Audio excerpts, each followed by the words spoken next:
Yes, guys, welcome back to another video, and today we're going to be discussing how Manchester City could completely change next season in terms of formation, players, and getting a few of our current players that are on the fringes, maybe get them some more game time. So, first of all, I want to be talking about the formation, and I think, and I've said this a number of times, that I think we'll see City move to a back three. Now, some people might be like, LB, Hugh, what are you talking about? We already play a back three.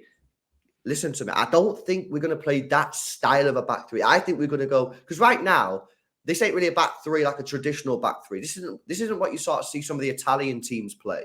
This is a Pep Guardiola alternate to that. I think we're going to go to a more traditional back three, and I think Gvardiol coming in could be evidence of that happening. Diaz in the middle and maybe Stones on the right. And I think that we'll try and work a way of getting Kevin De Bruyne as well as both of Erling Haaland and Alvarez into the team. Because when I go on, like, squad builders, we can go on the internet and type in like 11 squad builder or create an 11, and it comes up with like 11 players on a pitch, and you can move the players around and create your own formation and shit. The only way that I can really get Alvarez, Haaland and Kevin De Bruyne in the same team whilst keeping the midfield controlled is by going to a back three. Because I remember Jordan saying the other day, "Oh, go to a 4-4-2, then you lose control of the midfield." I think we could realistically see City going to a back three next season.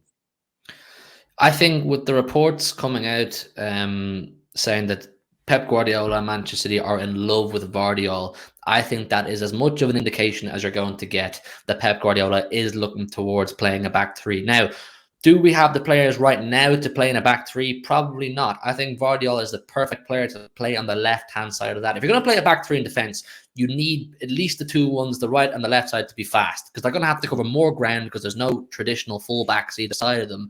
And also, it fits in perfectly with the fundamentals of Pep Guardiola football. As you said, total domination of the midfield and almost total domination of the opposition's half two for most of the game. And listen, at the time of recording, Julian Alvarez has just been rewarded for his efforts with a brand new contract until 2028 and a higher salary. That's also another indication that City are going to find a way to get this guy into the team. A back three is the obvious way to shoehorn him in. They want him to be part of the team. He creates chaos. He's creative and he can score goals. He's part of the future of this team. So, yeah, listen, with all the reports and all the pieces coming together that we're seeing happening on Twitter and the piece of news we're getting, I think the conclusion you've come to, a Pep Guardiola modified version of a back three, is something that we could potentially expect. Yeah, and again, the reason I say this is because for me, it's the only real way that I can see us getting these players, getting these key players in the team. And in fact, I just want to imagine a scenario where you've got Gvardiol on the left, Diaz in the middle, John Stones on the right. Then I'm thinking you've got two central midfielders. One of them will be Rodri. Maybe the other one could be Calvin Phillips. Maybe we'll see Calvin Phillips play a little bit more next season unless we sell him and maybe get a Lavia in. By having the two in midfield, you can then play Kevin De Bruyne in front of them. That gets you the control of the midfield. Haaland and Alvarez up top. And then you've got the issue of the wingers / fullbacks. Now, right now, we don't really have fullbacks that can play this position, right? I mean, I guess Sergio Gomez technically is the only one that can play it. Nathan Ake can't because whilst he's improved, he's probably not at the quality where, you want to be putting crosses in the box. Kyle Walker, for me, is not good at crossing the ball in the box anyway. And Rico Lewis, I've not really seen too much of him bombing forward in the first team. I've seen him do it in the academy. There's still development on there.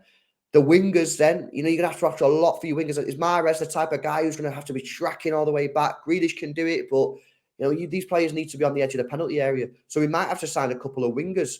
But that's the only way, really, you can get Kevin De Bruyne, Haaland and Alvarez in the team without losing control of the midfield. And it's very, very difficult. But for me, okay, so how do we get this? What signings would we need? Well, first of all, you're going to need a centre-back who can play left-sided centre-back. And I think that's one of the reasons why Laporte might be leaving, because I don't think he can play that role. Gvardiol can.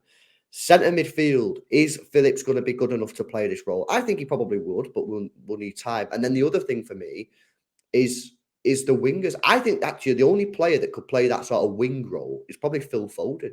I don't think, maybe Grealish on the left Does Grealish track back enough and work hard enough, bro? I mean, you Yeah, go to the game, so you I probably think see you more. may be doing Grealish a little bit of a disservice there. I Even think I am. think Yeah.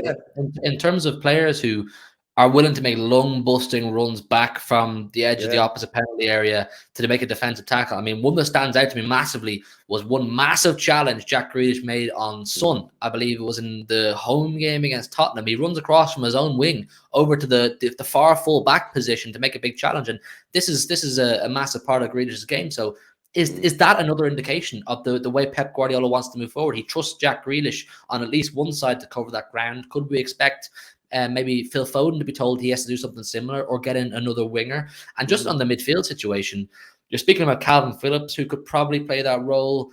I'm thinking if we were to get Jude Bellingham, I know it's someone we're linked with, and it's a big ask to get him because we're competing with a couple of big clubs, but he's an obvious candidate. He could play that role. He can cover the ground of being box to box. He's got the defensive capabilities. He's got the offensive capabilities too. You can almost, if you put these pieces that we're speaking about together here, you can actually almost vision it in your head what we're talking about.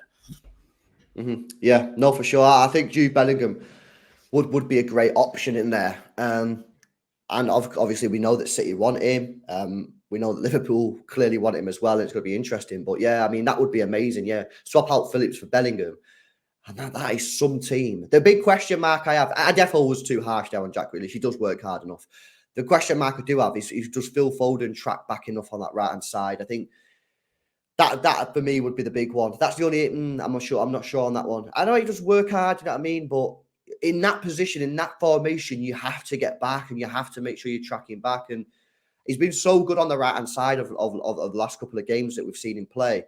I hope if he does run this formation, Pep Guardiola, he does make it in, and we will see Phil Foden work hard enough to make that position his own, because he's been very, very good on that right-hand side. I think that formation will be really nice to see.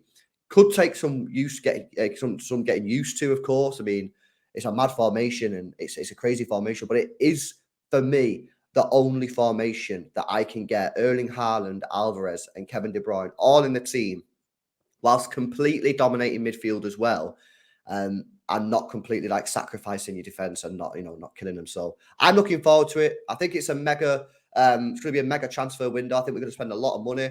I think we're going to see a completely different style of football next season to what we've seen now.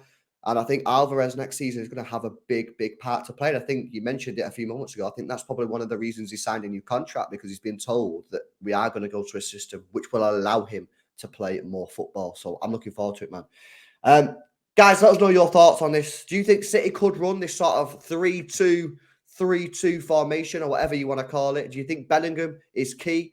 Can Phil Foden play that right wing position? Do you think he works hard enough on that right-hand side? And is there any other formations that you guys can think of where you can get Kevin De Bruyne, Erling Haaland, and Julian Alvarez in the team without completely losing control of midfield or sacrificing any real solidity with your defense? Guys, let us know your thoughts in the comment section below. Make sure you drop a like on the stream, subscribe to the channel as well if you're new, and we'll see you guys in the next one. See you later.